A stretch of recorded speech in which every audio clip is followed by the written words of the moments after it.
आणखीन एक महत्त्वाची बातमी समोर येते। कॅबिनेटवर बहिष्कार म्हणजे तुमचा मुख्यमंत्र्यांवर विश्वास नाही असं संजय राऊत म्हणाले। छगन भुजबळांच्या नाराजीवरून संजय राऊतांनी ही टीका केली आहे। भुजबळांनी राजीनामा देऊन ओबीसींचं नेतृत्व करायला पाहिजे असंही राऊतांनी म्हटलंय। तर छगन भुजबळांच्या मनातल्या शंका आम्ही दूर करू, हे राज्य आहे तोपर्यंत ओबीसींवर अन्याय होणार नाही अशी ग्वाही फडणवीसांनी दिली आहे। हे नाराज आहेत किंवा नाहीत यापेक्षा मी मंत्रिमंडळात आहे ह्याच्यावर त्यांचं समाधान आहे। ते राजीनामा देणार आहेत का? जर ते खरोखर एखादा समाजाचं मी नेतृत्व करतो आणि त्या समाजावरती अन्याय झालाय हे जर कोणाला मनापासून वाटत असेल तर त्यांनी त्या मंत्रिमंडळातून बाहेर पडलं पाहिजे।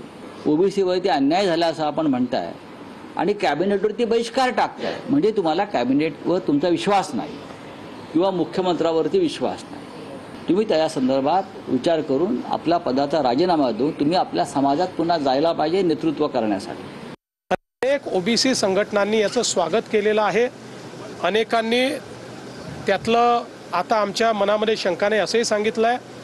मला असं वाटतं की भुजबळ साहेबांच्या मनातली शंका आम्ही दूर करू, इतरांच्या मनातली शंका दूर करू। एक गोष्ट ओबीसी नेत्यांना देखील माहिती आहे की जोपर्यंत हे राज्य आहे तोपर्यंत ओबीसीवर अन्याय होऊ शकत नाही।